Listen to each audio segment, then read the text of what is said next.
अस्सलाम वालेकुम स्टूडेंट आज का इम्पोर्टेंट टॉपिक है हमारा एटॉमिक साइज़ के ऊपर। फिर उसके बाद why atomic size increase from top to bottom.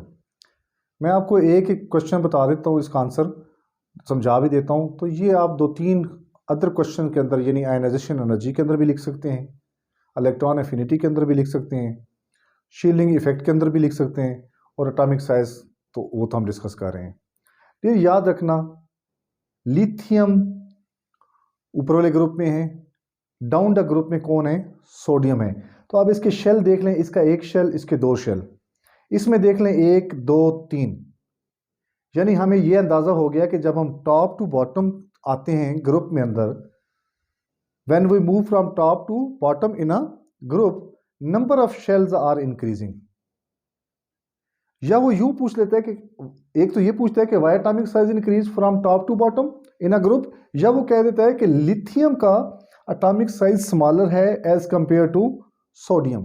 Answer एक ही होगा, मतलब उसका अंदाज पूछने का मुख्तलिफ हो सकता है, या कोई और भी पूछ सकता है जिसमें वो कहेगा कि सोडियम का कम है और फलां एलिमेंट का ज़्यादा है।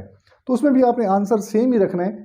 जब डाउन द ग्रुप आएंगे तो एक तो बात क्लियर होगी कि down the group 1 shell 2 shell, और नीचे वाले ग्रुप में जो नीचे वाला एलिमेंट है नीचे वाले ग्रुप में, तो उसके शेल कितने आ रहे हैं? 1 2 3, यानी top to bottom number of shell increase. जब ये शेल इंक्रीज करेंगे तो ये जो न्यूक्लियस का इस वैलेंस इलेक्ट्रॉन पे अट्रैक्शन की फोर्स है, जिसकी वजह से उसको खींच रही है फोर्स, वो अट्रैक्शन की फोर्स क्या हो जाएगी? कम हो जाएगी, यानी साइज बढ़ेगा। लेट्स सपोज आप मेरे से दूर बैठे हैं तो साफ ज़ाहिर है मेरी अट्रैक्शन की फोर्स, मेरी जो कंसंट्रेशन है या जिस जो मेरे और आपके दरमियान एक आई कांटेक्ट है, वो क्या हो जाएगा? कमज़ोर हो जाएगा। इसी तरह नंबर ऑफ शेल जब बढ़ते हैं तो वैलेंस इलेक्ट्रॉन के ऊपर न्यूक्लियर फोर्स क्या हो जाती है? वीक पड़ जाती है। तो एक तो दूसरा ये पॉइंट हो गया कि न्यूक्लियर फोर्स किसके ऊपर? वैलेंस शेल के ऊपर डिक्रीज होती है।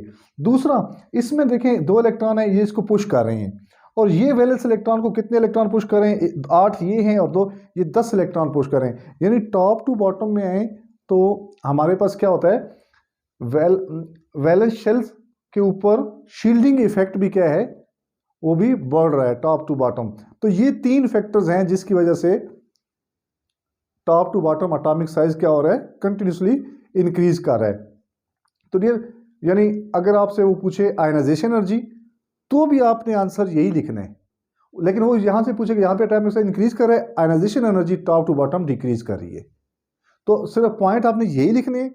बाकी यहां पे देख लेना है कि वो अगर आप टॉप टू बॉटम जब भी कोई ग्रुप की बात हो तो आप यही 3 पॉइंट लिखें, और इसके रिवर्स अगर वो पीरियड में पूछे तो आप यहां पे नंबर ऑफ शेल इंक्रीज कर रहे हैं, वहां पे कहें डिक्रीज हो रहे हैं। Nuclear force on the valence shell decrease हो रही है, तो इन द पीरियड यानी हॉरिजॉन्टल रोज में left to right in periodic table में यहाँ पे आप डिक्रीज कर रहे हैं top to bottom, left to right आप यहाँ पे इंक्रीज करते हैं। शील्डिंग इफेक्ट इंक्रीज कर रहे हैं तो इधर से आप कहें डिक्रीज करते जाएं।